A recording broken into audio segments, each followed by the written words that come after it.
Welcome to the DL Gaming Podcast. I'm Bobby. I'm Amanda. And I'm super excited because I got something on the way. I was waiting for Nick, who's not even here today. He is in the Wonderland of Disneyland in I thought Florida. that's Orlando. Isn't it called Orlando, Disney World? Orlando, Disney World. Okay. Yeah. Okay. Sorry. I always fucked call that them all whole Disneyland. thing up. Can we scratch again from the top? Anyway, how's everybody doing? Doing pretty good. Been pretty productive this weekend. Just a lot of choring and getting shit done, but it's been good. Yeah, choring. You got some shit to tell us, Days? Some update on DLG Con? Yeah, sure. With DLG Con, we are at the point now where there is only one bed left. That's it. Just a singular bed that is in a bunk bed with a bunch of other cool people. So if that interests you, you can go to DLG Con Planning. That's the channel that is in our Discord, and you can find our Discord through dlgaming.net. There is going to be such an amazing... These are always so great, like these DLG cons. Honestly, the very first year that I went was the most fun I've ever had, and it still continues every year to never disappoint and be such an incredible blast. So far, we've kind of got a loose game plan with the food, because if you're going to Texas, probably one of the best things, in my opinion, about Texas, because I lived in Texas for a few months, is I would have to say the food. And so typically on our Friday nights when everybody's first getting in, we'll do like a pizza and things like that. And so I know that I'm not going to sign them up truly for this, but we have somebody that's a part of the community that has been thinking about doing like homemade pizzas for Friday, which would be really cool. And then Saturday is going to be the big brisket day. We've got front of the podcast, like Duder McBadass is going to be smoking briskets. So we'll have true, genuine Texas barbecue made with love from people part of the community. So that'll be awesome and amazing. We're going to be on a lake, and after brisket, the game plan so far is to go to this really cool place called the Oasis, where you can see beautiful views of Lake Travis, and it's going to be such an amazing time. Yeah. So right now we're showing kind of just some pictures of Lake Travis for the sunset is the goal of what we're going to try and do. Where there's talks of looking into potentially trying to see about getting some kegs from local breweries and maybe renting a pontoon boat. And there's going to be a lot of amazing stuff and fun in store for this DLG con. So you guys should definitely come out if you can. But yeah, so looking forward to it. That's going to be September 30th to October 3rd. It's a Friday to Monday. And yeah, it's to Austin, Texas. So it's going to be an awesome time. That picture is so beautiful. I thought it was actually Anakin and Padme on their Oh summer my break. God, it dude. looked like I it. You're totally right. thought it was. I was like, oh yeah, that's fantasy. And then also, JP Diddy always cooks every year, and he is already talking about how he's going to be using the brisket. I guess he's going to make some sort of nachos with so you got Texan brisket and you got Iowan. What? Well, I was going to say, like, no. Like, that will happen. I'm thinking we're going to have Duder make a third brisket just for JP Diddy to use and however he sees fit. But a Texas barbecue is going to be like, we're focused on the brisket, and then Jufrey is going to do sides, and he's talking about doing potatoes au gratin, and I can't fucking pronounce that word, but like potatoes, like the scallop potatoes is what I would call them, and then like homemade bread, and they always do like smoked Brussels sprouts or asparagus, and so like it's a whole barbecue, and that's a whole dinner. But then yeah, JP Diddy's gonna have a brisket to kind of play with, and he is phenomenal at cooking. Anybody that's ever been to any DLG knows that JP Diddy is like a master chef. He is incredible. And it's really beautiful. And he pays to us watch. to come. Yeah. And you're not going to do shit, and you only have to pay. Look at that. You Yeah. don't have to cook anything. That's right. All right. Let's talk about some video games. That's right. All right. Bobby, grab this bitch by the horns. Let's do it. On the radar, games that have come to our attention this week. Let's start out with really quick Stray. So we've talked about this game before. It's a game about a cat that I guess is trying to make its way home. A cat with a backpack. Yep. Very important. So cool looking adventure game. Not enough cat games out there. Not enough good cat games out Yeah. there. But the big news here is there is a price and there is a release date. Release date is July 19th, I believe. And the price is $26.99 on sale. But full price is going to be a little bit more than that. I think it's around $30. So yeah, it's exciting to see that's actually coming up. Hopefully it's going to be good. Fingers crossed. I'm hoping so too. I mean, like this has got so much, I think, going for it. You know, like with the story and just the atmosphere that they've created with this just looks fantastic. And I agree, man. They don't make enough good cat games out there. And Yeah, there's a lot of meme games, a lot of things that got in through Steam Greenlight or like an asset flip, basically just trying to play off the whole cuteness or memeness of cats, not serious games. And that's kind of what I thought of this when I first saw it. But looking at it now that it's so close to being finished, it looks really good. Mm-hmm. Yeah, it looks like a full-fledged story RPG, which will be awesome. And it's a cyberpunk world as well. Mm-hmm. This cat looks exactly like the cat that's in my apartment complex, man. I think her name is Peaches. I thought you were going to say nightmares. No, thankfully. There's a no little bit cats of in my uncanny valley nightmares, there, but- no? Right? You're like, it's a cat, but it still is a game. Yeah. So that's exciting. Yeah, for sure. You put this up there, Chris. Blocky Dungeon. I took a look at it and I was like, "This is bullshit. What the fuck? I don't care about this." And then I saw what it was. I'm like, "This is so interesting. I don't know how they're gonna put these two things together, but it's like a Tetris style game, and you put down the blocks and it creates a little dungeon, and then your little man's goes to the little dungeon, and then somehow you solve it and you clear lines by." I don't know how they're mixing the two, but it sounds crazy, and it is. And hopefully they pull it off to great success. But Do you want me to tell you? Do you want me to tell you? Yeah. If you know, let me know. So they have the demo, and you basically, the Tetris things come down, and they have monsters that you have to fight. You only have a limited amount of stamina of things you can do per turn before you have to drop another brick.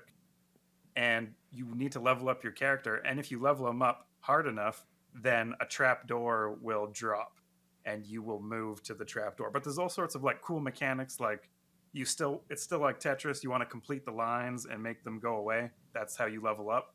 So I had a lot of fun. The demo is pretty long. There's an unlimited mode. I never got booted off. I think I played for like 2 hours. So yeah. This looks Fucking sick. awesome. Nice, man. Somebody was on mushrooms when they came up with this one, for sure. Or they just took two things that they know is awesome and works, Tetris and Dungeons, Yeah. you know? No, I like my drugs theory. All right. It's just because of drugs. That's always the answer. It's always drugs. It's always drugs. Well, there's no release date on this game. I did download the demo. I meant to play it today, but didn't get a chance. I definitely want to check this out. This looks really cool. It does look cool. Well, What you got, Dave? something you would never, ever want to fucking play on drugs. The game that I put on my radar is called The Stranger. This looks like a horrifying game that I'm not going to lie to you guys. I will not be playing this game. But if anybody wants to play this game, I would love to watch it until I can't handle it. It is a atmospheric horror VR game where the entire point is to find this stranger and essentially kick him out of your house. And so it's new, it's like early access and stuff. I think there's a demo for it, but it's super creepy. Like it's totally this in the middle of nowhere, probably fucking Iowa or Kansas or some bumfuck spot like that. And there's this just creepy stranger dude that's trying to get into your house. And so of course they really utilize like the dark nothingness. I'm sure there's a storm at some point, and you're just trying to like build up, like the power will go out, and so then you have to go and replace the power, and like you want to lock doors, and the stranger fucks with you. Like it'll unlock doors just to go to the other side. And so then you're going to want to lock the door, and you're like, oh, is he over here? And then no, you can't see. But this game just basically is a lot of build up, it seems, and just very, very creepy and spooky in the way that they did it, which I am such a little bitch with games like this. So there's, like I said, there's no way I'm playing this. But I thought for anybody that was really into horror games, they might be interested in this. And there's really not that much. You can see the strangers right there looking out the window. And so there's really not that many horror VR games. See, that's Jacko calling at the stranger right now, dude. You got a stranger right outside your house now. No. But yeah, they just don't make a lot of horror VR games, I think. So it's really cool to just see kind of any being made, especially an indie side thing and not something like Resident Evil, you know? I remember at the beginning, that's all it was. It was all like little, what do you call them? Like an experience, right? So there was always like these 3-4 minute experiences. That was all what VR was at the very beginning. And half of those were all just like jump scare ones, you know, like don't move your hands while these like dinosaurs jump all around you and stuff. But as far as full-fledged games that are horror, yeah, there's not a whole lot of them. But it's such a good thing. Like VR is the perfect vehicle for horror. Yeah, especially doing like more of an atmospheric horror because that, yeah, like you said, like the VR is just such an experience anyway that, yeah, man, see, it's creepy. You look out the window and you'll see like the shadow of the stranger. You look through the blinds and you see him just staring at you. Oh, he's cute. I don't think he's fucking cute at all. He looks, that's Got like that's a gonna kabuki feel. mask on. Yeah. Well, I don't think this this video really sells it enough because things are 10 times more scarier in VR. Even things that are not necessarily supposed to be scary end up being scary in VR because it's so much more realistic. Yep. Yeah, I used to have another experience that comes with the Valve. You get it was called the Deep or the Blue, something like that, where you're down in the ocean. And I would always put random people to experience it. And then at some point, the whale comes up on you. And if you're not looking at the whale direction, you're looking at the boat or whatever, and then you turn around, there's just a giant eye just looking at you. Half the people that did that thing, it was a huge jump scare for that. It wasn't even intended to. It was supposed to be this cool whale experience where you get to touch this whale that rolls up on you. Nope. It was it's horror sauce. Yeah, I mean, like, you know, I jumped and almost broke my TV off of Skyrim the first time, like, a spider came down or when I woke up the bear in the cave, and that was right in the beginning. So, you know, amazing unintended scares can happen. This game looks cool, though. True Blue. Yeah. Or the Blue. Yeah. Looks That's pretty. a free one. That's nice. What else you got, Bob? Only other one I have is Spacelines from the Far Out. What a name. What a name. So this game looks like it might be kind of like Overcooked. You're running like a spaceship business where you transport people, and it's supposed to be retro futuristic, and you have to manage your airlines, your spaceship airlines, basically. So you route a map, and you things happen during the trip that you have to take care of, and it's a co-op game. So very much like Overcooked, or it reminded me a lot, both in gameplay and graphics, of that other game that Days and I disagreed on, where you have to clean up the spaceship from all the aliens invading. I can't remember what I thought it was called like Out of Space. It's something like really on the nose. Versus cleanup detail? Not that one. Not that one. No. This was recent. Oh, okay. This was like you grab bugs and put them in a grinder and then like clean and sweep up places. It was like Out of Space. I think that might have been the name of it. And this was so similar visually that I thought it might be the same developer. It is not. There is a demo out, but it is not linked on the Steam page. So the demo is a separate game called Spacelines Flight School. Spacelines Far From Out Flight School, and it's like the tutorial of the big game. So you can play that one for free and learn how the game operates, I suppose. That's really cute, actually. Yeah, I like it's that. definitely very that. cute. I'm wondering, well, it looks like it has some rhythm mechanics, right, Bobby? I don't know. Yeah, that's what I saw too. some Like you had to arrows. hit left, down, right. Maybe you that's a small part of the game. It looks like it's a small part of the game. Is that rhythm mechanics, or is that what do they call that? Button. where it pops up and says, press B, now press down. Press Quick time event. Quick time event. Yeah. I guess it's a quick time event. Yeah. The arrows throw you off, though. I don't like those. All right, this game sucks. Moving on. He's like, it reminds me of Outer Space, and you have to hit arrows with QuickTime. Done. No, no, it does look cool. Bobby, I'm going to give you some DRG news for once. Oh, boy. Deep Rock Galactic is getting, or has, a VR mod that is out in beta right now, and you can go and play it. It tells you to expect a lot of bugs because it's in beta, and that's what they want. They just want you to report the bugs. But yeah, you can play right now some sort of version of Deep Rock Galactic in VR. And holy hell, does that sound scary and fucking awesome at the same time. Yeah, there's a lot of darkness in that game. That could be very frightening. And I'd be worried about throwing all my flares out and accidentally tossing a controller.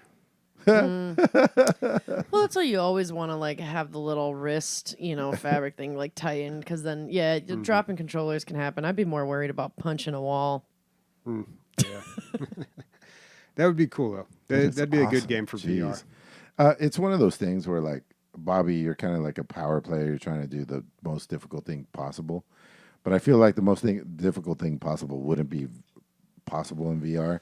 You're more there for the experience, I feel like. You know what I mean? Yeah. Like, you'd have to dial down the difficulty a bit in order to enjoy it at all. I feel like. I don't know. Maybe it's some sort of advantage, but I doubt it.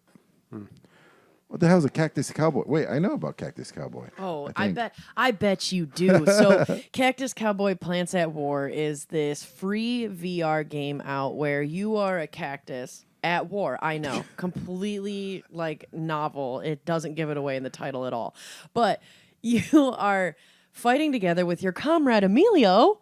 That is literally your comrade's name is Emilio. So Emilio, if you don't get this game when we have VR and we play it together, what the fuck? Because I really need my comrade Emilio to play with me, and then we're gonna kill and shoot all of the like cactus Except worms. for this looks awful. It has the shittiest graphics. This definitely looks like a meme game, but it looks fun. Like you go around and you shoot, you shoot people as a cactus. I love the little okay, so this game has shit for details, but the one detail I do appreciate is that you have cactus arms with spikes and everything as you're shooting AKs. Like this is just hilarious. Worth your money right there. It's free. Of course it's worth your money. Oh, I'm in. Yeah. And so this just looks like a very fun shooter game for VR that is just goofy. Like it reminds me of like the Clown Field 2042 or something. Somebody made like a Battlefield, like just an absolute joke meme of a game of it with shit graphics like this. But this just looks really, really funny. It's got mostly positive reviews. It came out the 3rd of May. And why not? Cactus VR Studios. So it's obviously like a one-off, which is hilarious. So yeah, you battle in trenches and cities and woods on Cacti Island, and apparently there's a little bit of a story behind the backstabbing attack of the bug army. So so as cacti you're running around killing bugs. That's the enemy, which is it's hilarious. So this just seems like a stupid fun game. I hope it is. Yeah, let's check it out. Yeah, I'll check it out with you, dude, because it's a free game. Why not? Lastly, Street Fighter 6 is officially coming out in 2023. Not a whole lot of details. A bunch of new characters. I saw at least 4 new characters. I think more, 5 or 6 even in this trailer that came out. The graphics, they're going for a little more realism, I'd say. It almost looks like a motion capture now. I think they definitely went with some motion capture on this. It's looking during the fight scenes. It like go maybe 75% through this video, you'll start to see some of the fighting. It's starting to look like maybe they're going for a little more realistic, even though the characters are still insanely proportioned. What else to say about it? Maybe a Street Fighter 5, they started doing Street Fighter 4, there was that like heavy ink style that they started going for. They doubled down on it on Street Fighter 5, where like it just looks like splashes of ink when you use certain moves. And now they're going with that, but it's not black anymore. I saw color splashes of different ink. It was actually a really cool effect to to take that other effect and make it more colorful. The whole game is actually lightened up, I feel like. Yeah, Cryu's definitely older. He's looking like his old master now. It's cool to see everybody grow up and stuff. I hope the game is good. I hope the mechanics are good. I hope PC gets a good port for once. But we have a whole year, so. So with the last Street Fighter game, didn't they do something really weird in the selling of it? They had like a lot of DLC. You couldn't get all the characters. Like it was a lot of microtransactions. Wasn't there some shadiness there? The way I think it went is like you had to pay for a lot of costumes if you wanted them. The characters, it wasn't too bad. I think it was, at first, yeah, it was rough. It was like $7.99 a character. But later on, you could buy 4-packs now for $5 or whatever, and there's probably 8 extra characters. So maybe for $10 you can get all of them now. But yeah, the port is where it fucked up. The just PC ports are not good for Street Fighter. Man, I think it looks so cool with the colors. Yeah, it's really vibrant. Mm-hmm. Yeah, but I'm not going to say that I'm excited about it until I have more proof for my put-in. All right. Well, let's talk about some games that we have been playing here. Quick update on Back for Blood. Apparently, that new mode I unlocked, No Hope, you can't just waltz in and play that. You can't queue up with a bunch of randos. You actually have to have a group of like 2 or 3 people to start that game. So I have not been able to play the No Hope difficulty. So you should have been friending all these people. Like everybody that you beat that shit with, you should have friended every one of those people. Yeah. I have had a few people friend me from that game, so I don't know. Maybe it's really weird though, because a lot of them are like, some of them are PlayStation, some of them are Xbox. So it's a little strange the way the friending works in that. But if anybody out there wants to play Back for Blood on a super hard difficulty, you're talking to like how many people out there you think? Oh, they're out there. They're out there. Yeah, I'm sure. It's a popular game, so yeah. All right, but the game that I did play this week was They Are Billions. So I talked about it last week. It's been kind of coming up. Conan Unconquered was coming up a lot, and last week I said I was playing that game while everyone else was playing They Are Billions. It turns out I was right. Conan Unconquered was the better game. What? Are you crazy, dude? I had a tough time with this game, and I knew going into it that it was going to be difficult. I had heard that when the game came out. Everybody said it's very, very challenging, so I was accepting that when I went into play They Are Billions. The problem was it was difficult for all the wrong reasons. I had some technical issues, and there were just some things that didn't rub me the right way. It felt like a really old game. So I went in and I adjust the graphics settings. That's always the first thing you do. Anytime I adjusted any graphics settings, it said I had to completely restart the game, even for doing something as simple as adjusting my resolution. I thought, that's strange. Also, the game had pretty long load times that I don't think were really justified. If I'm playing like Far Cry 6 or Grand Theft Auto 5, I get there's going to be a long load time. You're loading an entire city with a bunch of NPCs. But this game, I don't know why it took so long. I mean, it didn't take as long as those games, but it took a little longer than I would have expected, especially since I had to restart every time I made a change in the settings. The real issue was, let me just tell you the story of how my week went with this game. So I loaded it up, I started playing it, and I didn't do too great on the first run. That's to be expected, right? You never do. It's a learning process. The first run's always a wash. So I was like, okay, I know what I'm doing now. Restart, start the first level again. All right, and I'm doing pretty good. I'm ready to go. I know the zombies swarm from the north, so I build my fence there. I mass a bunch of units. I put them all up there, and I'm like, all right, here we go. Now, when you play these 4X games or these RTS games, usually you can use the landscape, the natural barriers that exist, and build the fences in between. So say there's like a forest or a rock or something. You can build a fence that goes up to that, and then that creates a wall that you don't need to build, and then you continue it on the other side of that. So I figured I was good here. Apparently, when the horde comes, they can just waltz right out of the forest.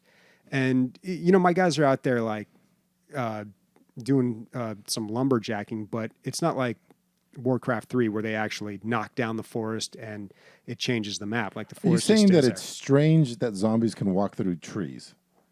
In the logic of this game, yes. They can't, dude. I think you built a bad wall. I played the shit out of this game. Really? They don't walk through. Maybe I'm missing something. Okay, maybe I'm missing something. But I thought I had my place pretty secure here. But zombies got in somehow. And all it takes is one on this game, man. Yeah, they got in, and then I moved my units to cover my base, and they didn't get there in time, obviously. And the way that this game operates is, I'm trying to think of another game that does it like this. I think Darkest Dungeon might. So if you're playing a game, it saves as you go. It doesn't save as you go along. It saves at certain checkpoints, maybe like once or twice during a game. But if you stop playing the game, it automatically saves when you exit. So there's no cheating it. There's no like, oh, that was bad. Let me just go back to a last save. No, whenever you go out of the game, it saves it. But it does not save it if you are like just in the middle of a game. So the problem that I ran into was that, okay, we're on my third run now. I was like, okay, that sucks. Whatever. I'm gonna build a fence just right around. I'm not gonna use any of the trees or the rocks as borders. I'm gonna build a fence right around my base, make sure that's secure, and I'm just gonna load it up with all my archers. Hey, I'm still on level 1, mind you. So I start doing that, and I play the game, and then stuff comes up. I've got to alt tab out and do things, which I think is reasonable in PC gaming. You alt tab sometimes. I mean, it happens. And then sometimes I could not alt tab back into this game. Go to task manager, not responding. That sucks. Okay, so I got to force quit the game. I come back in, all my progress is lost. Like everything just gone. And then at that point I was just like, all right, I don't know if I can do this again. I played the same level like 3 times now, and I got to start all the way from the beginning, and I'm doing the exact same thing. I'm building the same units. It's becoming a chore.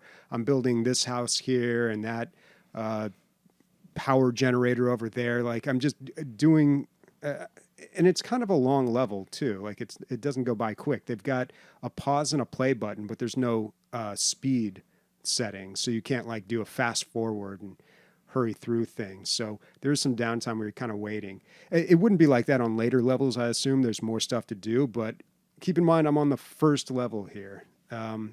So yeah, I couldn't get past it, man. I couldn't do it the next time. I just didn't want to go through all of it. And plus, even if I did, like, I don't want to play a game and then just like forget like, oh yeah, I can't alt tab out because that might completely crash it.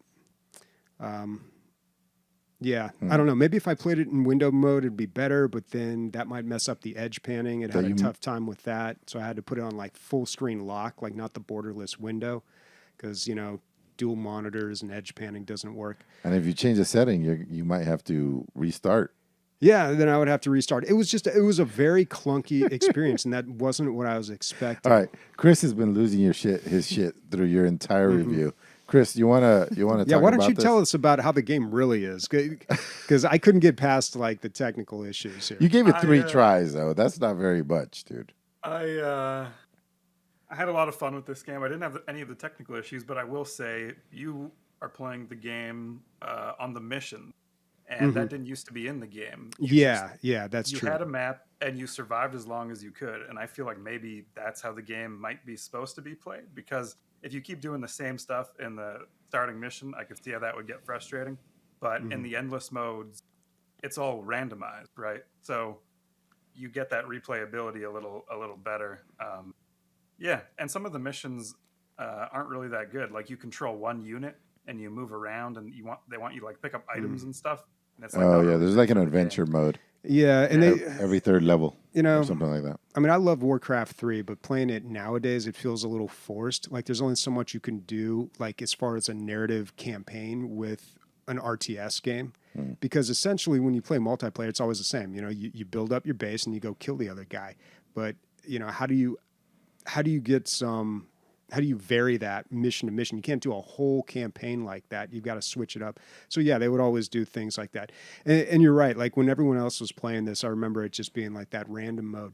And the campaign, it's got cutscenes and everything. There's a story going on. Like there's a lot to it. So, don't completely go by what I said. I'm sure there's a great game in here, but I just had I was taken aback, honestly. Like I just thought, I don't know. I was expecting more of a polished experience, I guess, and not as many technical issues. Yeah, I enjoyed this game a bunch. I didn't have any technical issues that I remember, and yeah, I mean, the game is punishing. I did play the campaign mode, and I did have fun with the campaign mode, but it is so punishing. Like, you know, one zombie is like a virus. They come in and they fucking make mouth love to the first person they see, that person, and they tell two friends, and they tell two friends, and all of a sudden your whole shit's fucking run over. All of a sudden you have a pandemic, dude. You have a pandemic, dude. I mean, if one gets in, I don't know if there's really a way to deal with it, like to keep it contained or under control. I know they hit the buildings and those become infected. You shoot your own people in the head is what you do, dude. Hold up, the buildings become infected? Yeah. What? Yeah, it becomes a zombie building. Okay. Yeah. That's weird. Yeah, so I think if they get in, it's just like over. But I don't know, too. Like, if it wasn't the technical issues, I think I might still have a problem with the game because I don't like replaying stuff. And if the mission fails, I don't want to go back and start the whole thing over again. You know, even in Warcraft 3, you could just restart. You could save throughout the mission and load from that save. And I get that that's a design choice by this game. Like, they don't want to do that. Like, they want to make it purposefully difficult. But I don't really agree with it because it's just, you're punishing people, and the consequence is you just have to do the same thing over again. And yeah, you're supposed to learn from it and do it better, but it's just like, I'm not doing fucking chores. I'm not doing busy work, man. Yeah. There's Unless a I'm needle getting to paid. thread. Yeah, there's a needle to thread with that kind of difficulty and replayability thing. And We're just going to have to agree to disagree there, Bobby. I'm with you, Bobby. I Well, hate replaying. I look forward to your review of Conan Unconquered, so we could properly Any day now. Game of the week, though. I don't know. Maybe I'll go back. There were a few times, you know, like I took a day off and I was like, the next day I was like, I kind of want to go back and give that level one more shot. Like, I don't like the fact that I'm just stuck on the first level. That seems pretty ridiculous. Even to come on the podcast and try to talk about this game, like I can't give it a fair review, right? But I don't know. I just kind of hit a wall with it. I didn't realize this game came out in 2019. That doesn't seem that long ago. I thought it was, maybe it was in early access for a while. Yeah, I don't know. But speaking of replaying levels and things like that, I played a bit more of some Demeo this week, and I've got some announcements about it as well. I know for sure in the VR version, they've added a new thing of being able to paint your figurines. So what we're seeing right now in the video is that they have expanded this hero's basement where you can, you know, play with your friends and play things like darts, and they have a little like archery thing. You can sit around a TV and look at stuff, which is cool. But now they've added this whole like painting party aspect of it that you can hang out with your friends with in VR, where you get to paint monsters, different things, and put them into the game, or you could just paint stuff on canvases. And I just think that's so cute and fun. And I played it a little bit, and I'm not gonna lie, at least I'm going through this thing where I can't tell sometimes if the game is a little on the chunky side because of the game or because of my computer. I'd have to assume it's because of my computer because I'm on a laptop, and you know, laptops last like 2 years and then they turn into an old lady to get put into the retirement home and then die, dude, because the laptops don't live long. It's time, Days. It's time. There's multiple red flags that are showing. It's time to buy something. I feel like. Yeah, it's mostly VR though. Like everything else runs for the most part pretty good, dude. And like I don't know. I don't really want to. Because I want to keep traveling and stuff, I always keep going back and forth between getting a tower and a monitor and all that shit, or like another laptop. But if it's another laptop, I'm in the same problem I am now, right? So it's like, bah. But anyway, whatever. Regardless of that, this game actually, for the most part, does run pretty well. Going through the dungeons and things like that. I had a buddy that just got a VR headset. He got the Index, and he wanted to try this game, and we did. And it's very fun. You got to stick together, and you definitely got to work together because this game can be very unforgiving if anybody splits off or isn't like one strategizing unit, you know. But I really love the little hero's basement as well, because it totally, especially after watching the latest Stranger Things, like the basement feels like some shit right out of like the 80s of hanging out with your friends in the basement and sitting around a board game table and playing Dungeons and Dragons, essentially, you know, which is awesome and very, very fun. But I love that you can now sit there with your friends and chat and paint like the figurines themselves, so you can paint so your own sick. people, which is so sick. Yeah, it's awesome. They're planning on adding more books. I'm not entirely sure when, but there's so much content. And once again, if you don't remember the last few times I talked about it, each book, there's 3 books out. Each book has 3 levels, so it's 3, 3, 3, obviously. And then the last level is when you would have like the massive boss and everything like that. And so, but yeah, this game, I do really love playing this game. It's very fun. I can't wait. I cannot Yeah. wait. Oh yeah, because And- that leads right into what you Yeah. doing, yeah. I just clicked the buy button on a Valve Index. I've been trying to buy a used one for like 3 weeks. People on OfferUp are being fucking super flake. It's like they don't want my money. It's like, all right, okay, I guess. So, yeah, I just got tired of waiting. I went on eBay. Everything was like, even used units are like $800. People don't want to let these things go. So I was like, I'll just pay the full 1,000. So it should be on its way. They'll probably send it out, I don't know, tomorrow or something. Who knows I'm when I'll get excited it. for you, dude. Yeah, me I got a too. long list of games that we can play together. Yeah, so. and I'm really excited about Mila too, because how long has it been since we got the Oculus, dude? And I busted it out the first week, and she has not stopped talking about it since we got it. You know, she's like, "Can you?" I'm like, "No, it doesn't really work. I don't want to fucking go through that nightmare." By the way, Bobby, that's 100% yours now. If you want to take it, super. Although the Quest 2, which should, I think that's a nice point right there for you, Bobby. Don't you think? Quest 2. Yeah. Yeah, I don't know. It's just they're trying to push everybody into Facebook accounts, and that's really weird. I mean, I guess I could do that, but You make a fake one. Who cares? It's yeah. I was really on the fence about that and really didn't like that. I don't necessarily like my online and gaming world to collide with Yeah. Facebook. I keep them very separate, and I prefer to keep that side private as well. Days But and Amanda.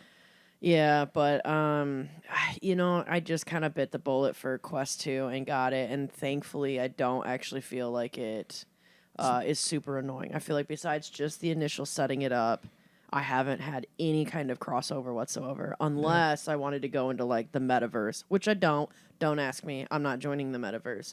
And so because of the whole private life thing, like that's So the yeah. Facebook part of it is not very intrusive.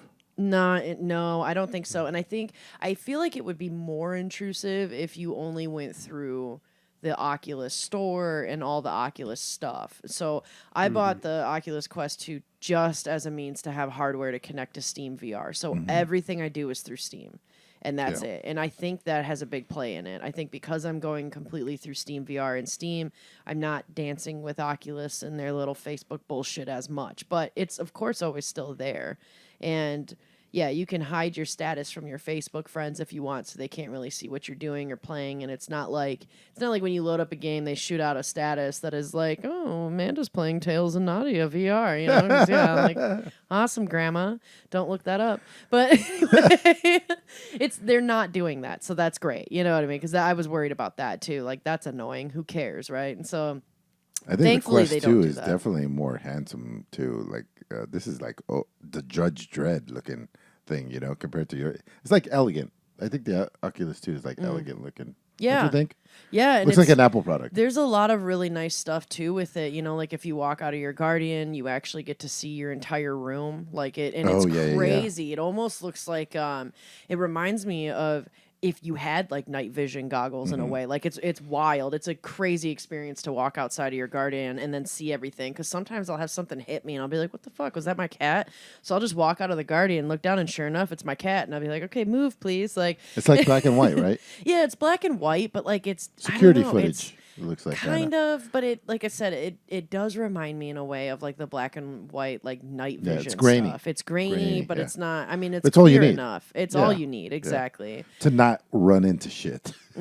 Exactly. Or to like see things and move stuff around, and it's really it's really really wonderful. I freaked out. I can't remember if it was Duder or somebody.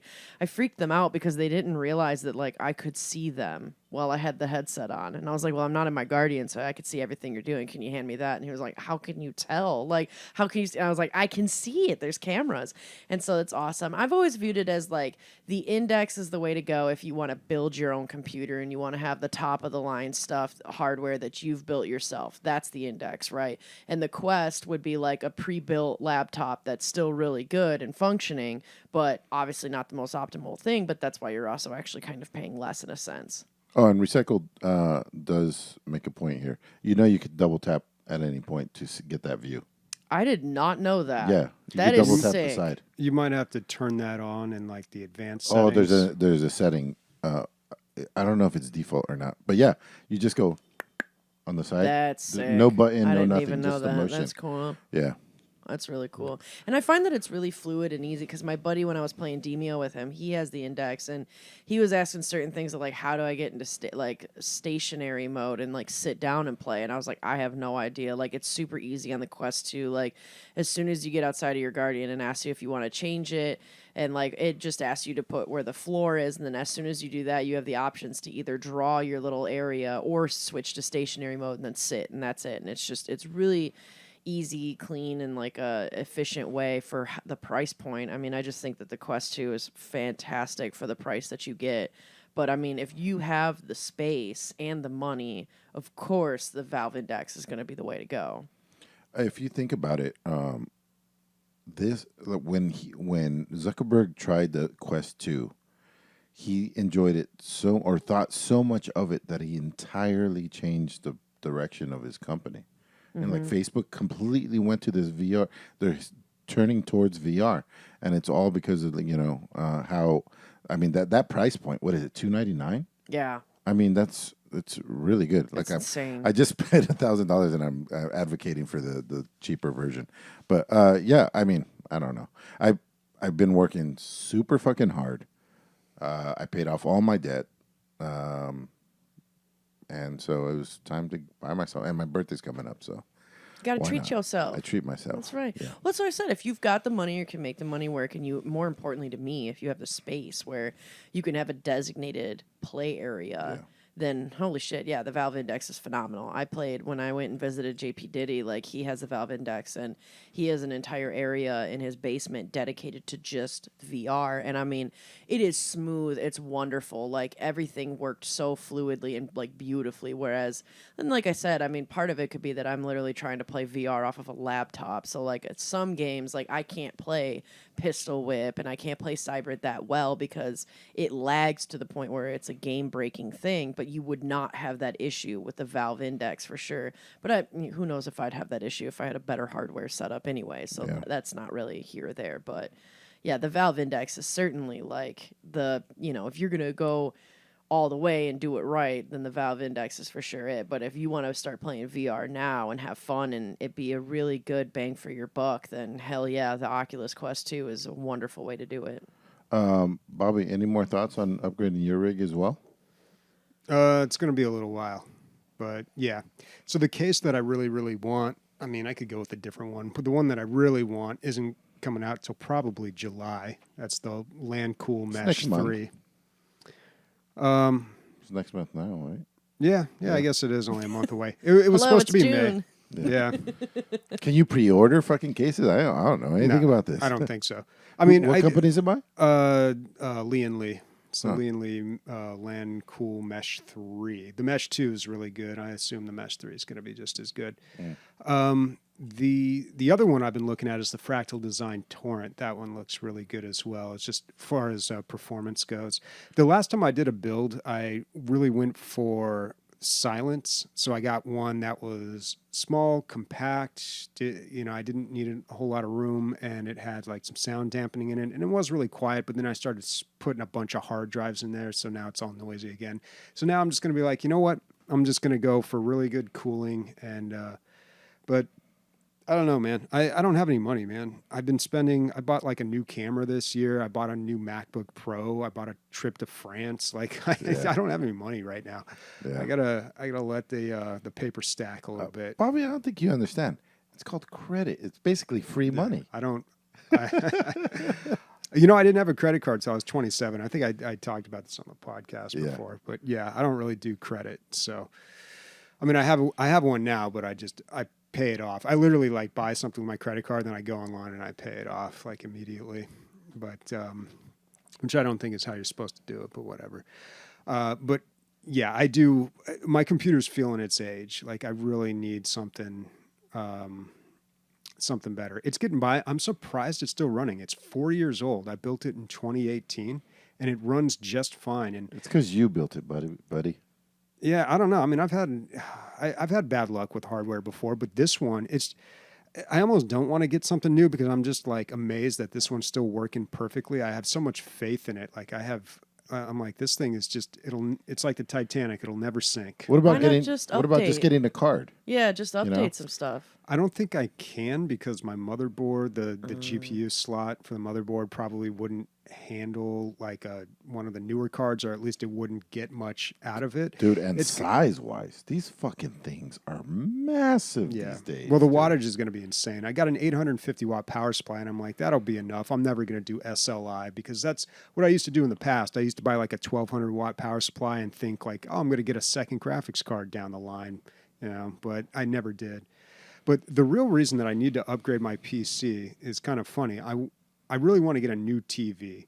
The 3D glasses that I bought off eBay stopped working, and I don't know if it's the battery or not, but I don't think so. So I'm like, all right, time to give up on the 3D TV. Yes. But if I got a new TV, a new 4K one, I'd need to get an HDMI 2.1 cable, but I don't have anything on my computer that supports HDMI 2.1, so I'd have to get a new graphics card, and to get a new graphics card, I need a new motherboard, which means new CPU, RAM. Welcome to 10 years ago. Yeah. So basically, in order to get a new TV, I need to build a new computer. That's the real thrust, the real reason. Finally, okay. I'm glad that you're on the new TV. I've been trying to push you to a new TV for a while. Yeah.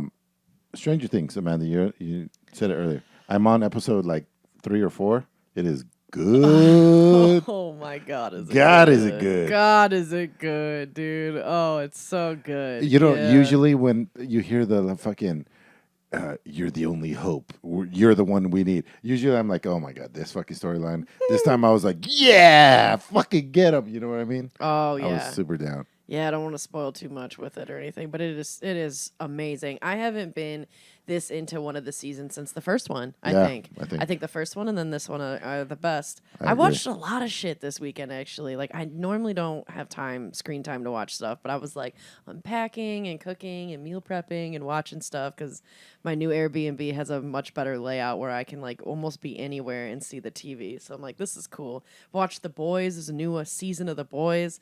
Dude, you gotta, Emilio, you have to watch it. Yeah, like so funny. But yeah, man, like it's really great. And I like this Airbnb because they've got that Samsung 4K new TV. So it's so sick because I got a Chromecast and I got the nice like Chromecast, the more one that's kind of more of a home HD thing, and everything's interconnected. And with the Samsung TV, it's like any remote I click on, it just turns on and instantly goes to what I'm looking for. Yeah. Which is just crazy. And everything is so incredibly synced. I can just like... The Chromecast is insane. It's so nice. Chromecast is so nice. Like, I will sit there and I'll pull up Disney because I want to watch Kenobi, Obi-Wan Kenobi, and then it'll be like, oh, just log into Disney on your app and we'll just log you in. And it was like, as soon as I pulled up Disney Plus on my phone, it was like, Chromecast wants to connect, and I just hit go, and it logged me in completely to Chromecast with everything ready to go like that quick. So you need to use your cell phone? Well, so because I travel, all of the stuff I watch, I traditionally watch stuff on my phone. I'll like take a bath or traveling all the time. Like I'll watch things off my phone. That's one of the reasons why I love having the Samsung Galaxy Note 20 because it's such a big screen and I watch stuff off of it. But yeah, I can use my phone, or you can use your computer to like log in. Okay. Through that, but so it's not like a Fire Stick then. It's not It's like exactly like a Fire Stick, well, but also a other Fire stuff. Stick you just plug into your TV and then you use a remote and then you log into all your accounts on the Fire Stick, but it's basically like an Apple TV or a Roku box. Yes, and I would say Chromecast is a lot like that too, but it's much more intuitive and kind of takes an extra step. Like I remember one of the things that drove me nuts with a Roku, because that's what I used to have, is like, yeah, you have to sit there and you have to punch every single letter of your sign in for your email and then your password, and it's like that's fine, but when you've got like me with my family where we all share each other's accounts of stuff, like What? we no, I mean we don't do that. That's legally we do not do that. So I'll just say I have a lot of different streaming things. I've got like Hulu and Disney Plus and Netflix. Like I've got almost all of them, Paramount Plus, all of it. And so imagine like sitting there having to log in to every single one of them is so fucking annoying. But do you need to log in? Because from what it sounds like with the Chromecast is that you need to pull out your phone every time and do this. No. Nope. You just do Okay. it once. And then Okay. everything's connected and it sticks with it. And too, it auto so- logins because you've already logged in on Chrome at some point, Yep. which And nobody so- else does. And then the reason, not the reason, but one of the things that I really like about it is their UI is probably the best UI of all of them. I so And then agree. for like, let's say Netflix, you click down once and it says continue watching, right? That you're continue watching for you, right? And you see all the things you've been watching.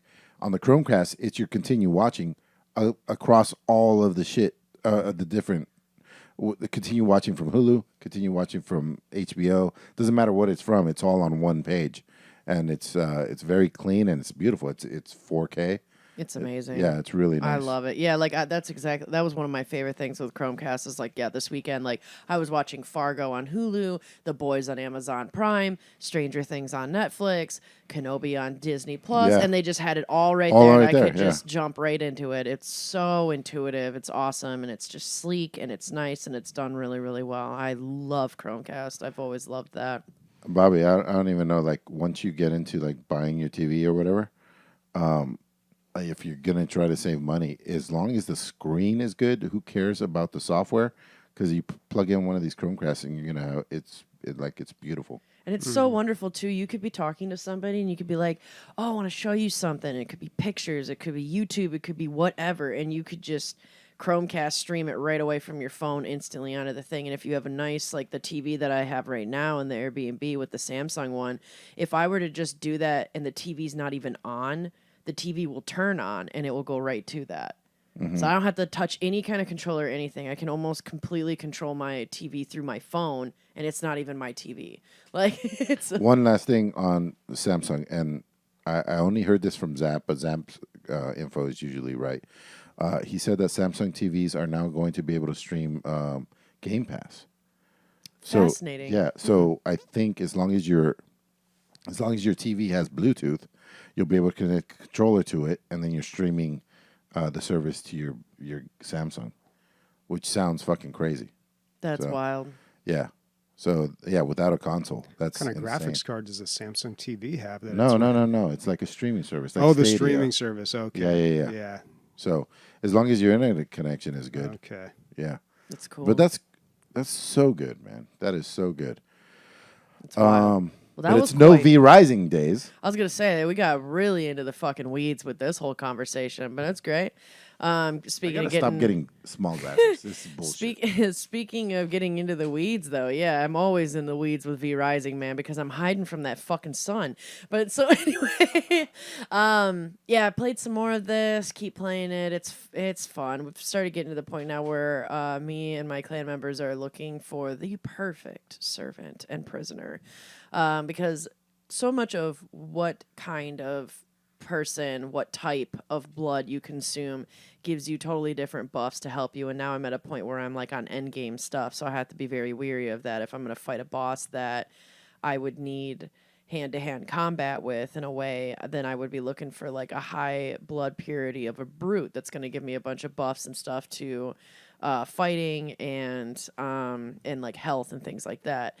And this game is just, I just love this game. The server that I'm in right now, like I said, it's my friend's server, or Fastidious' server. He's a friend of the podcast as well. It's not a DLG server, but it is a friend of DLG who is running the server. He's thinking about he put out a poll on his Discord to see if anybody would be interested in once a week doing PvP, where there is like a 24-hour window of being able to fight each other.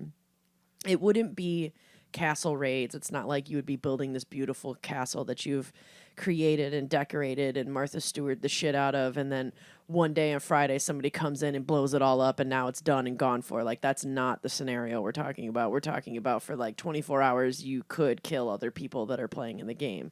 You can't take their stuff. It would just be basically brawling out, which would be super fun, I think. I'm in support of it, but there's a poll out for that right now, so I'm kind of curious and interested to see if we start doing that, because I have not done a lot of PvP with this game. Personally, I'm not a fan of PvP crafting survivals, because to me, those games are like, I feel like they punish you for having a life, and I don't like any game that wants to punish me for not giving everything to my game. And so, yeah, and it's just, it's a lot of fun. I love V Rising, and I'm going to keep playing it a bit, right? Yeah. I haven't talked about Biden and Isaac for a long fucking time, but I did something super goddamn hard, and I'm proud of it. For some reason, I never unlocked the last character. He's called the Forgotten. He's extremely hard to get. Even without context, you guys will probably get it. You have to beat the first level in under a minute, which is so hard. And then for the rest of the game, you have mom's legs trying to kill you. Two of them, like nonstop trying to stomp you out. So you have to never stop moving. And then at the end of the regular game, you have to go into boss rush mode, which is where you fight like 30 bosses in a row. With these legs coming down, and get it all done. It took me about 70 tries to get it done. But yeah, I did it. I got the new character. New character is the only melee character in the game, so he plays a little different. Having fun trying him out and playing different strategies and stuff with him, because he's completely different than everybody else. The one thing is you can use the legs to your advantage because they count as bombs going off. So you could use them, or if you don't have a bomb, you can kind of like juke it and make it try to open something that you wanted to open with a bomb. But that doesn't always work because, if you don't move fast enough, you take a tremendous amount of damage from these things. And also if they step on one of the bosses, they do a lot of damage to them too.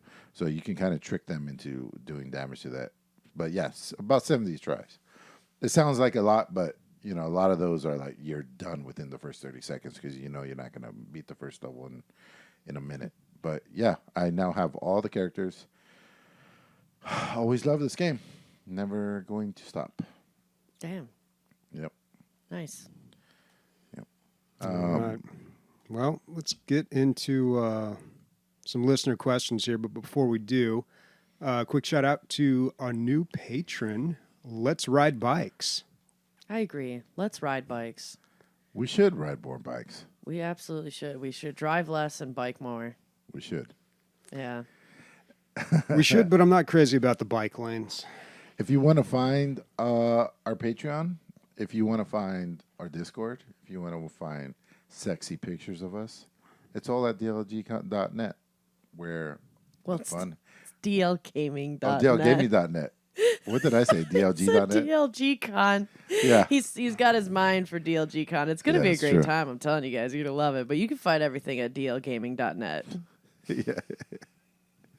DLGaming.net. Yeah, that's the one. It's all there. And Christian, thank you very much. He rebuilt the whole thing. It's a lot cleaner. The buttons actually work. It's awesome. It looks nice. It does look Like nice. it, yeah. Also, what's going to be nice, too, that we didn't mention before is Game of the Weeks is going to be, Jurassic World 2? Yeah. I think is that what we selected? Jurassic World 2 Evolution. Mm-hmm. Evolution 2. Yeah.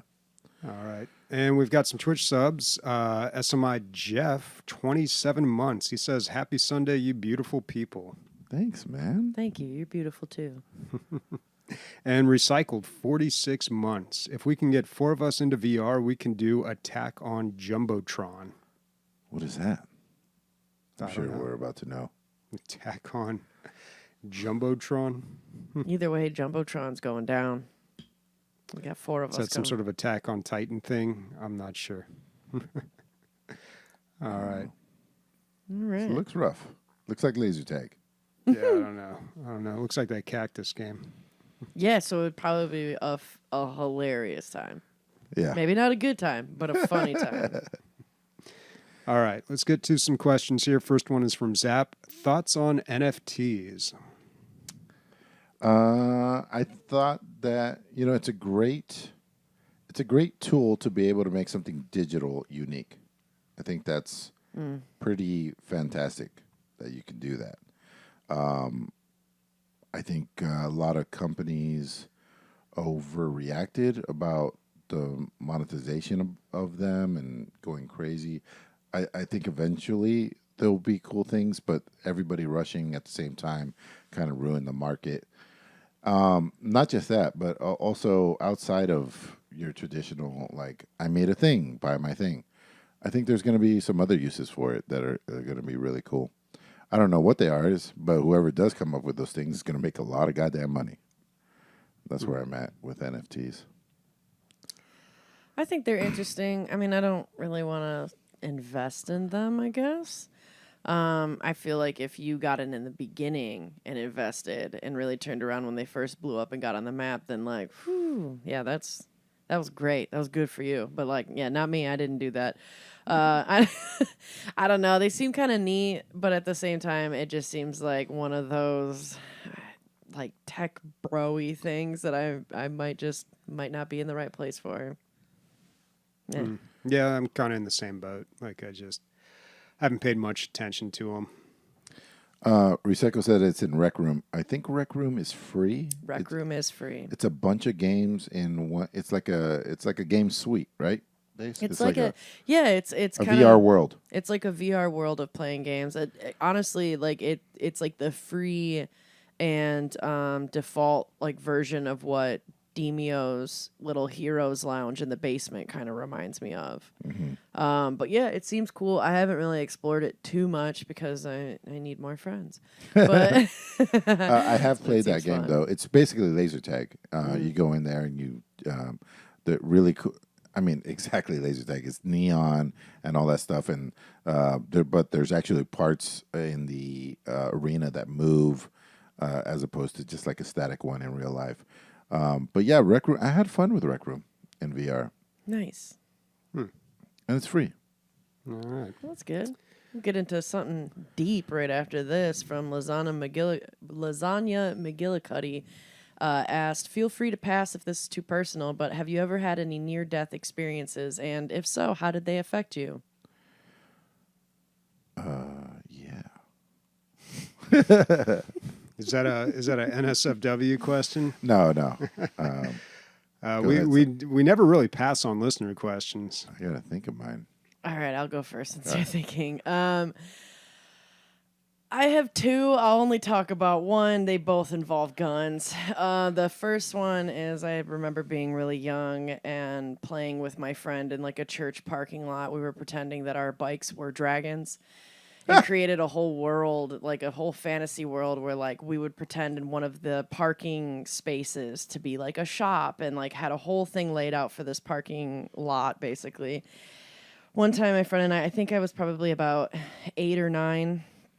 My friend was only like a year or 2 older than me, and there was this small, tiny car that pulled up to us, and there were about like 5 or 6 people in the fucking car, and they were all Mexican, and one dude got out and he started yelling at us in Spanish, and we definitely don't understand any Spanish, especially that young, so like we didn't know what he was saying, and he pulled out a gun and he pointed it to my friend, and he kept yelling in Spanish to us, and finally we could hear like some cop sirens in the distance, and I think that's what kind of spooked him, because it's just, I don't know, it was one of those moments where it's just like time stopped because he's pointing a gun at both of us, and with the cop sirens, like it caused him to get into his car and drive away. And then my friend, like thankfully, because we were playing with chalk to try and draw out different parts of shops and things like that, my friend actually wrote the license plate down in chalk, like when the cops came. Yeah, which was really quick thinking and great on his part. But Yeah, that was very scary. I don't really know if that would be truly near death experience or just trauma, but like, yeah, it was first instant of ever having a gun pulled out on you and looking at the barrel. So that was very, very scary. Days, I hate to tell you, but they were just aggressively trying to sell you tamales. You just didn't understand. There's the language barrier. There's very aggressive. You know, it fucked me up for a while, dude. For a while, I was like, I will never learn Spanish. But it's just trauma. Like, it was associated. Like, anytime I'd hear Spanish, it would bring me back to that, you know? And then I realized that it was just like, oh my God, Christian puts a big American flag up. No, I realized that was like a really shitty way to miss out on like an entire beautiful culture, you know, just based off of that traumatic and horrible experience. And so it shaped me for a while in that, like, yeah, it obviously made me incredibly apprehensive between learning any Spanish or engaging at all in Mexican culture and just Spanish in general, but I'm thankful that I got over that and I pushed through it, and I can speak Spanish. I can speak Spanish. I understand Spanish, and I love both Spanish culture from Spain and from Latin America and Mexico as well. It's so vibrant and colorful and beautiful, and the people are so wonderful, and I'm glad that I was able to get over that horrible experience, as terrifying as it was. Because yeah, like I just would have been missing out on a wonderful part of the world, you know? Absolutely. One of mine was very similar. I was watching Eddie Murphy Delirious for the first time in my life, which, as a 14, 13-year-old kid, there's nothing funnier. Nothing will be ever funnier than that. At that particular time in my life, I'm literally crying, laughing with one of my best friends.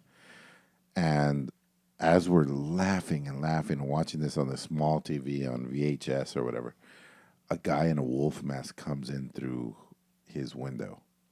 And other guys in other animal masks come through the other portals in the house.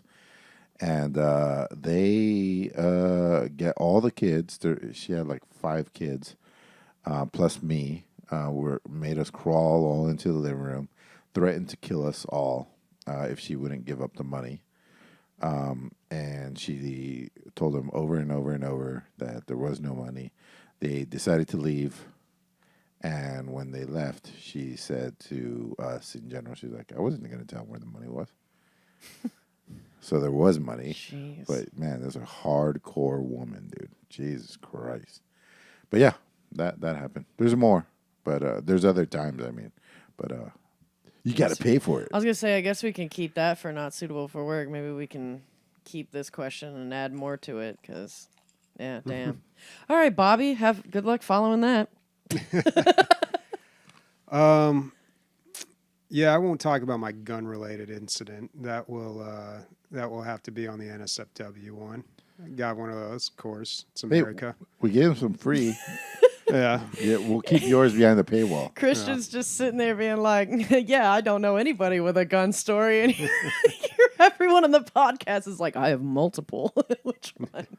But I understand what you're saying, Days. It is like, do you count that as a near-death experience? I mean, the pull of the trigger and you're dead, but you don't know the intention of the person holding the gun, so you really don't know how close you are. But yeah, that's a shitty position to be in. And I don't know if I would count these. I guess I kind of have to, but God, about a year ago, I had 3 separate incidents where I was choking on food, and 2 of those I was completely alone. So I got pretty good at giving myself the Heimlich, and that's kind of a weird, that's kind of a weird situation to be in too, because it's basically you've got a clock ticking down, and you're like, all right, well, I've got to save my own life, or I'm gonna die, and nobody's gonna know for a few days until they find me dead in my apartment. So yeah, that was pretty shitty. And as far as it having an effect on me, like honestly, I kind of blew it off. I don't think it really hit me until much later, but it was a tough year. There was a lot going on, and I think a lot of stuff already all caught up with me. But again, that's an NSFW story, so tune in to one of those episodes if you're a patron. We need to make one of those soon. I think we're thinking about doing it at DLG Con. I think that would play really well. I think we should do I that, but don't we know. should do another one. We should do one of Not if we're us talking and about near-death experiences. That doesn't That's- seem like a lively subject. Bobby, if there's What's one thing I can do, it's win a crowd. We can do it. Well, that's what we'll do. Maybe we should do NSFW episodes that have themes, and we'll save the DLG Con one for like a sexual or drug related. Like, and I don't know if I'd want sexual, but like, yeah, like a drug related one maybe. I don't know. Anyway, whatever. But yep. All right, moving right on It's along. because we're all thinking about how to implement this. That's why. Yeah, no, it's yep. So moving right along, Zap, one of our top listener questionnaire givers. I don't know, whatever. Fuck it. He goes, "Do you think a game with a good story can carry a below average gameplay? And what about a game with great gameplay and a terrible story?" He says he's enjoying the gameplay of Elden Ring, but the lack of a cogent. Or cogent? Cogent. Cogent, thank you. Plot makes it hard to pick back up when he's not in the mood for the difficulty. So yeah, there's a lot going on there. The problem with the first one, which would be a good story and below average gameplay, is like, and I think Bobby's guilty of this too. I don't think in general we give the story much of a chance ever. And the same thing with a game with a great gameplay and terrible story. Doesn't matter that it's a terrible story because we skip past the story so much of the time. Would you say you're in the same boat there, Bobby? Like you just skip past story elements a lot of the time. Yeah, I don't give story much credit at all in games. Unless that's all you have, like a Life is Strange, and that's all you're doing. Yeah, I mean, if it's Then that's the main all you focus can. of the game. Yeah. But yeah, I don't know.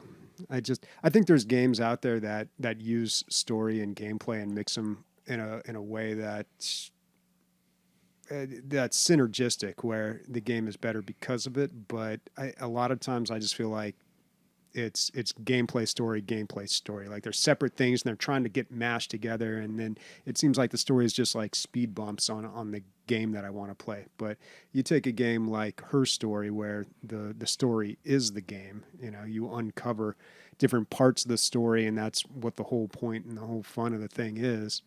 I think those are really interesting. Or Return of the Obra Dinn, which is just an incredible game, and that, you know, is all about the story and uncovering what happened. So, you know, I think it can be done, but for the most part, I am just fine with skipping straight through any story. And what's funny is we've probably, out of all the stuff that we skipped through, I bet there was probably some gems in there, and we just didn't even give it half a chance, you know? But that's a small percentage. We're saying like less than 5%, I would say. I don't know. Well, I mean, I haven't played those big games like Last of Us 2 where people really talk about the story, but I'm always a little disappointed in stories. I think if you make a game that's really, really long, people tend to like it more for the story because, I don't know, it's just like you grow so familiar with the characters, but it becomes like a TV show. You really don't remember much about it except for like some big parts or the fact that you like it. So I don't know. I don't think story is all it's cracked up to be in games, personally. I'm going to so disagree with you on that shit. I definitely think a good story can carry below average gameplay, but I also think a game with great gameplay can carry a terrible story. And like, there's two games that definitely come to mind. I'll start with the one that's a game with great gameplay and a terrible story is V Rising. Like, the story in V Rising, I'm convinced is like non-existent. It's garbage. It's done. It's overdone. Like, wow, vampires, super fascinating. And like, even their lore This is is when you kinda write like, some shit. blah. Paige. Yeah, true. But the gameplay in it is what makes the game for me. On the flip side of that, a game with an amazing story that's carrying below average gameplay, I would argue, and it might be semi of a hot take, but I would actually argue that Disco Elysium and Game Deck are examples of that. That their story is so phenomenal that you don't really care that there's not that much of a depth in it for gameplay.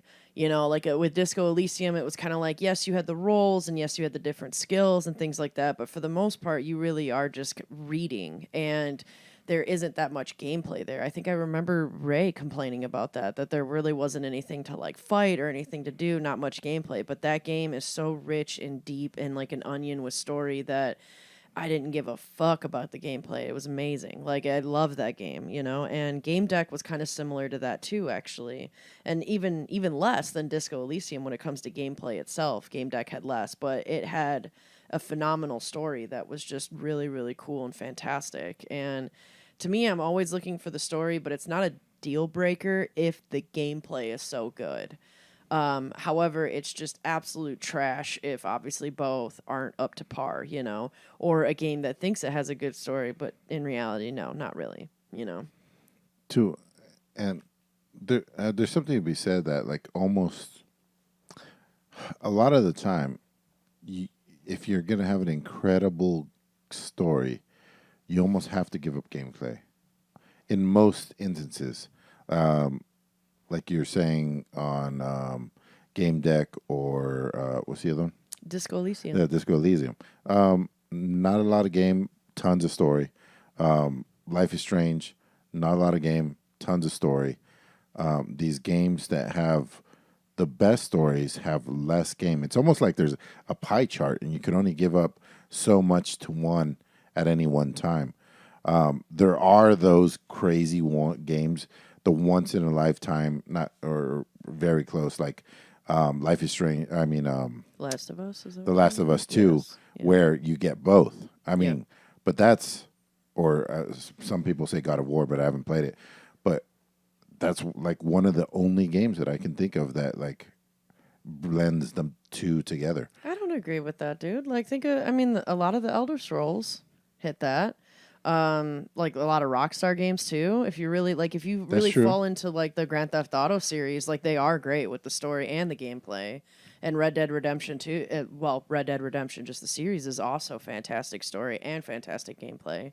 I think there's a lot of them, but yeah, they'll tend to be the ones that have the most money to throw at it, obviously, That's and the true, most too. resources. I think the word story kind of gets mixed up with experience, though, because when you talk about a game like Grand Theft Auto 5 or Red Dead Redemption 2 or whatever the other one that was mentioned, the story is kind of what you as a character decide to do, like what missions you choose to accept, the things that happen to you while you're on those missions. It's all a personal. There's definitely an overarching story that you're going to go through either way. Mm-hmm. That's why you have the main quest, yeah. Yeah, the main quest. Yeah, there's the main quest and there's like the main storyline, but I think a lot of people really get attached to, or they have these experiences within the game and they kind of interpret that as being the story, and that's how they grow attached to the characters.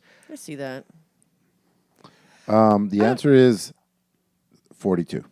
I do want to say though too, like I didn't bring up Life is Strange in the mix of poor gameplay but amazing story, because I agree with you that I think that is its shtick. Like its gameplay is the story, but I wouldn't say that Disco Elysium is the same. Like Disco Elysium has enough gameplay elements in it, like with the rolling of making dice and kind of maneuvering through the land and stuff as like an isometric RPG, that it does have a little bit more gameplay elements in it, instead of it being like what reminds me of like a movie in a sense, because what is it, the fucking art game? God, I can't remember it right now. Artful Escape. Artful Escape. Yeah, Artful Escape is a lot like Life is Strange, where there is like no gameplay. You might hit a button or I got to get on your family and share that's days. it. Yeah. You got a lot of shit. Yeah, I wanna that's play true. that. I'm gonna change that. Yeah. Oh, that's on Game Pass. Oh, it's on Game Pass. Yeah, I played nice. Beautiful Escape on Game Pass. Artful but- Escape.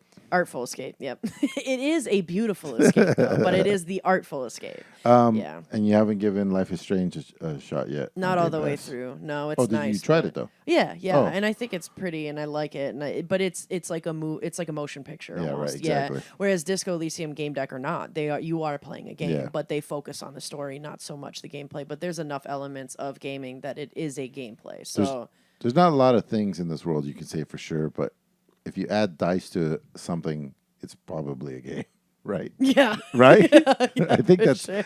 a one truism. I'm gonna go. You can put that on my epitaph. There we go. Biblioclasm. Yeah. He says, what is the most toxic video game community that you've been a part of? Why did you quit? Why haven't you quit? Quit already. I haven't been a part of a lot of toxic ones, really. My ID on Steam is Ender.id. And the reason it's called .id is the only way I could join this one clan in Team Fortress 2 Team Fortress Classic was to change my Steam ID. You had to change it to a .id, and .id meant invade, defend, and it was a group of people that only played invading versus defending maps, and the community was super cool.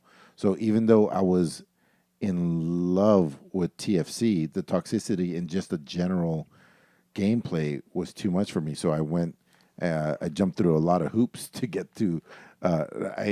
Jess changed it. You have to like join their IRC and all kinds of stuff, and prove yourself and and talk to the guy, and then eventually you get in, and then it was all gravy from there. Like once I got into that, because that's all I ever wanted to play was invade, defend maps. So I always avoided the toxicity because it brings down a game for me. I think Chi a few times said that like it adds to it in a way, but I couldn't disagree more. Although it adds it for her, it doesn't add it for me. It doesn't add any enjoyability. So going off of that, to me, the most toxic video game community, to nobody's surprise, is Call of Duty. The most toxic game out there, probably. That's the one. Anytime anybody's ever talking about people talking shit, it's always Call of Duty, especially like celebrities and stuff. Like, this goddamn 12-year-old fucking lit me up the other day. Well, so I love that community, though, because I agree with Chi that it actually adds a whole nother fun element. So there's a group of Texans that I play with, and if you go to DLG Con, you guys can meet them. They're wonderful in person, and they are the biggest shit talkers online, which is very funny. They're super toxic online, but wonderful people in real life, and I love them for that. But we have kind of a motto in our group when we're doing cyber attack hardcore, where if you're not on the top with your KD in the numbers, then you better be shit talking the most.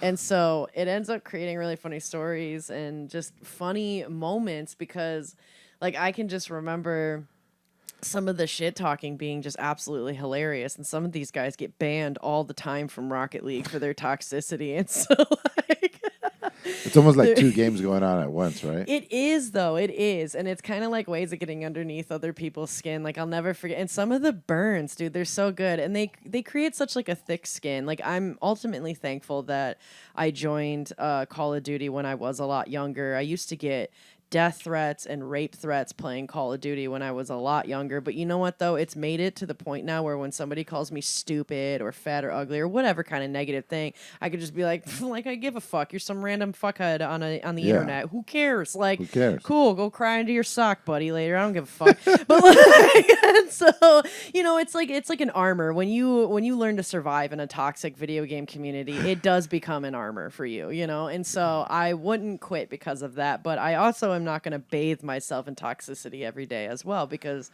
that's also not a good place to be in either. But I do think that it's fun, and it can, not saying it always does, but it can add a whole nother element of things, you know, like I definitely remember one of the guys that I played Call of Duty with, one of, I think, the best burns I heard is somebody said something like, I bet you're living in the basement of your mom's house. And my buddy came back right away with, I bet when you're at the doctor's office, you have to put down a P.O. box because you can't even afford your own place. And like, I don't know, like they come up with some really funny insults and shit. And I'm still laughing at crying in your own sock. I'm just thinking about like, it's the smallest garment. Like why? But that's what you start coming up with some. Other really than a bow witty, tie, what's the smallest thing? Well, you develop like wit when you're trying to keep up in a toxic community, because you have to kind of like one up the savagery and be smart and quick on your feet and think of something really fast, you know, and that's wit. And so like it can be good, but toxic video game communities can also be really fucking terrible as well, you know, and they can take away from a game for sure. Like I never could get into League of Legends because of the toxic community. Like there's no room for anybody trying to learn how to play that game in a game like that. Whereas when it comes to Call of Duty, and I think even in, I want to say Overwatch, like the toxicity adds another layer of the game actually. Kevin Smith talks about how like the only thing he's good at is writing dialogue, and I agree. He's like exceptional at writing dialogue. And he said the only reason that he knows that is because he was a short, fat kid, and getting dumped on all the time, and he had to become like a word ninja to like fight these guys off with clever comebacks, and then that turned into like extremely good dialogue writing, and so it can definitely build you up if it doesn't crush you. Yeah, right. What doesn't kill you makes you stronger, and that's definitely a toxic community. What about you, Bobby? Well, I'm old enough to have gamed in the 90s when everything was toxic. Like, if you just, online gaming was just like, yeah, you're going to go in there, you're going to see a lot of racist shit and a lot of sexist stuff. But as far as like a community, I don't know, probably Heroes of the Storm, because that was the only MOBA I ever really got into. And I always say this, MOBAs just bring out the worst in people. And I think maybe Heroes of the Storm more so because that game was much more team-based than most MOBAs. Like it was a group effort. And if somebody wasn't doing their job, then it brought the whole team down. Whereas in League or Dota, you could have somebody just get fed and carry the team. But yet, I don't know. I feel like it was less toxic than my experiences with Smite, Dota, and League of Legends. But yeah. Yeah, and it brought the worst out of me, too. I mean, I had plenty of times where I was just the asshole, you know. But he would come. Bobby had some episode where he would just come on and just talk about this one guy. There's this one guy. Listen, this is what happened, and he would just complain about this one guy. Mm-hmm. That's how it is in MOBAs. It's always somebody else's fault. Yep. Zaris? Zaris? He asks, what is your favorite completely useless mod for a game? For example, the mod that replaces You Have Died in Dark Souls with Thanks Obama.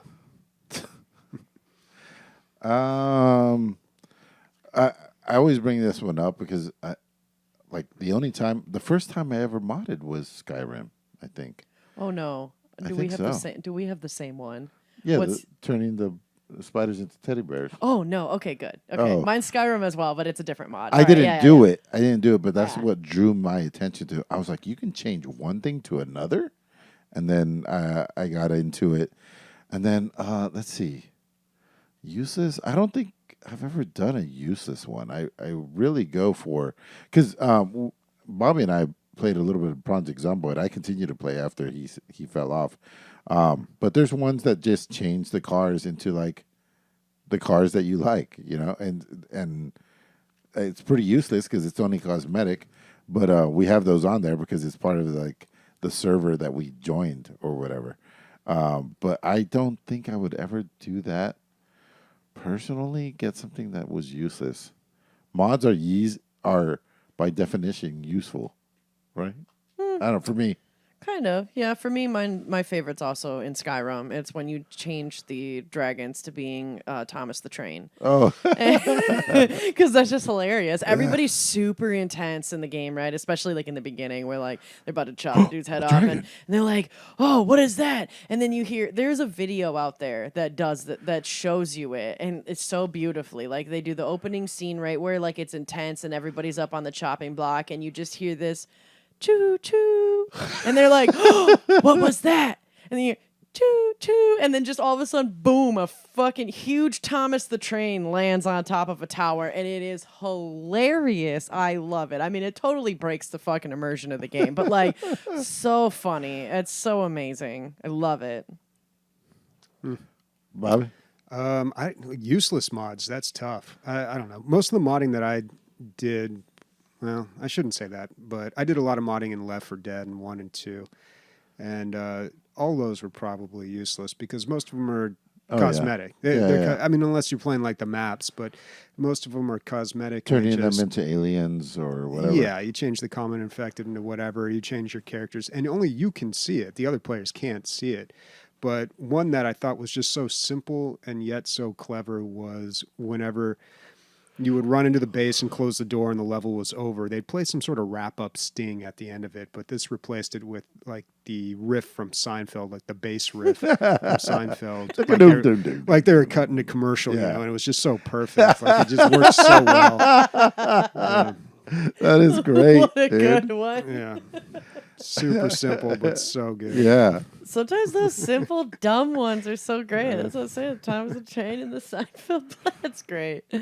Oh, that's awesome. Let me do a wrap up, Chris. So let me see everything. On the radar was Stray, a game about a cat, Blocky Dungeons, Stranger, Spacelines from the Far Out, DRG gets VR, Cactus Cowboy, Plants at War, Street Fighter 6, and then the highlights were They Are Billions, maybe a low light for Bobby, Demeo, I'm not sure, Valve Index, V Rising, and Binding of Isaac Repentance. And what do you guys? Or I guess we're all playing Jurassic Park, hopefully. Next Jurassic week. World Evolution 2. Yeah, Yep, not to playing be that. confused with the. Isn't there a third installment of Jurassic World Evolution coming out? Or I don't know. Sorry, I Jurassic thought this World. one just came out. I'm sorry, Jurassic World. Oh, the movie. Yeah. Yeah. Yeah. The movie. That's about to hit. Besides that, I keep saying it every week. I want to get back into Tomb Raider. But yeah. I mean, for me, it'll be Cactus Cowboy, hopefully with you, and V Rising, of course. We'll see how fast. I figure it's gonna be like 5 days, 5-6 days. But I don't Well, know. if not this week, then next week. Yeah. Yeah. I'm going to check out Floppy Night this week. Floppy Nights? I think Floppy it's Nights, plural. yeah. Yeah. All right. Speak for Christian, who didn't want to talk this episode. Days, Bobby, and myself. Let's go with an index of titties. Oh, dude. Dude, you can't step. You can't step on my. I accidentally hit that. Oh This my new setup gosh. in here is making it really. I have to reach like all the way back to hit that. All right, bro. Whatever, bro. Fucking titties. Whatever, titties. What I'm doing here is art. High art. Yikes. It's thought about weeks in advance. Oh, jeez. Oh, jeez, Rick.